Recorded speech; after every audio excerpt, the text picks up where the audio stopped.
Hello everyone, আসসালামু আলাইকুম। সবাই কেমন আছেন? আশা করি সবাই ভালো আছেন, সুস্থ আছেন। তো আয়েশা ইসলাম ব্লগস থেকে আপনাদেরকে স্বাগতম জানাচ্ছি। আপনাদের মাঝে নতুন একটা ভিডিও নিয়ে চলে আসলাম। আপনারা পুরো ভিডিওটাই দেখবেন না টেনে। আর যদি ভালো লেগে থাকে প্লিজ সাবস্ক্রাইব করে পাশে থাকবেন।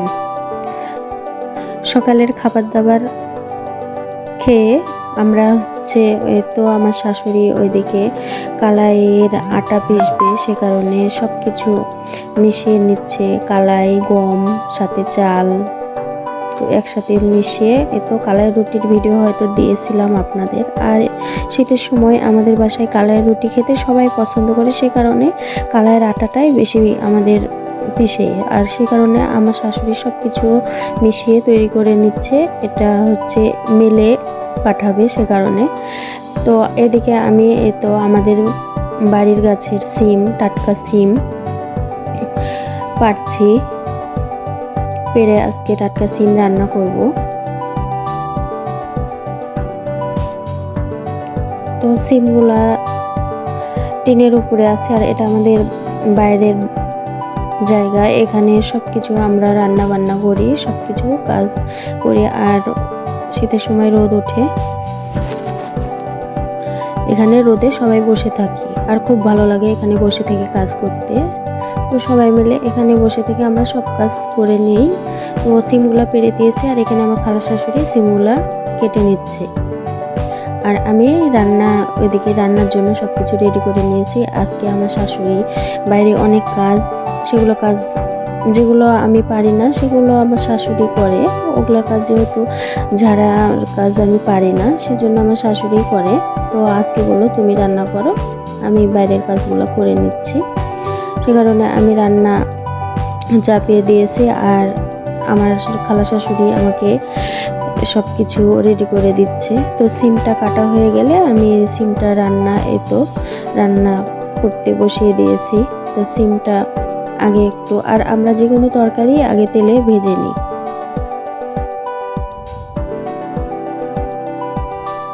তো সিম আর আলু কিছুক্ষণ তেলে একটু ভেজে নিব, তাহলে কাঁচা গন্ধটা থাকে না যে কোনো তরকারি। আর টাটকা সিম খেতে অনেক ভালো লাগবে। তো তেলে কিছুক্ষণ ভাজার পরে সব মশলা আমি এক জায়গায় করে নিয়েছি। যেহেতু আমি ভিডিও এক হাতে করছি আর এক হাতে রান্না করছি, তো আমার একটু সমস্যাই হয় এভাবে।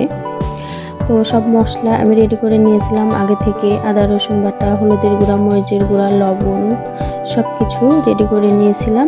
এবার দিয়ে দিলাম, দিয়ে কিছুক্ষণ মশলাটা সহ তরকারিটা কষিয়ে নেব ভালোভাবে।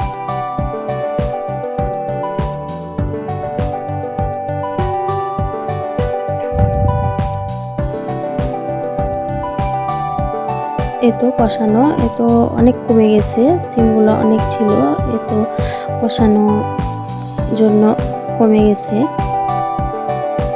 তো ভালোভাবে কষিয়ে নেওয়ার পরে পরিমাণ মতো ঝোল দিয়ে দিব। আর এখানে ঢেকে 2-3 বার ঢেকে দিয়েছিলাম আর নেড়ে দিয়েছিলাম, দিয়ে ভালোভাবে কষিয়ে নিয়েছি। এবার ঝোল দিয়ে দিব পরিমাণ মতো, দিয়ে কিছুক্ষণ আবার ঢেকে রাখবো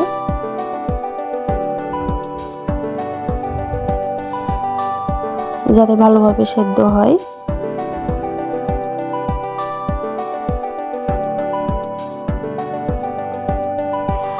আর সিম রান্না শেষে আজকে ব্রোকলি ভাজি করব আর ডাল সাথে। ব্রোকলি ভাজিটা আমাদের বাসায় সবাই খুব পছন্দ করে। তো আমার সিম রান্নাটা হয়ে গেলে ব্রোকলি ভাজিটা করে নিব।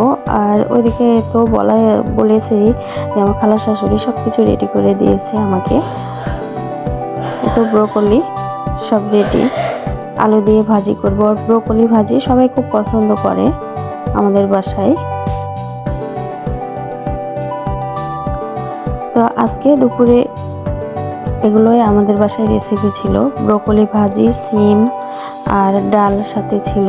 আজকে কোনো মাছ রান্না করা হয়নি, আজকে শুধু সবজি খেয়েছিলাম আমরা দুপুরে। তো তো রান্না আসলে অনেক ভালো হয়েছিল। আমার খালা শাশুড়ি খুব আমার সুনাম করেছে, খুব ভালো লেগেছে রান্না। তো আসলে খেতে অনেক ভালো লেগেছিল, গাছের টাটকা সিম, ব্রকলি ভাজি আর কালাইয়ের ডাল সাথে অনেক ভালো লেগেছিল। এই তো বিকালে একটু চা খেয়ে নিলাম। আর বিকেলে আমাদের বাসায় চা হয়, প্রতি বিকালে আমরা চা খাই প্রতিদিন। আমার ভিডিও পর্যন্ত ছিল। আল্লাহ হাফেজ।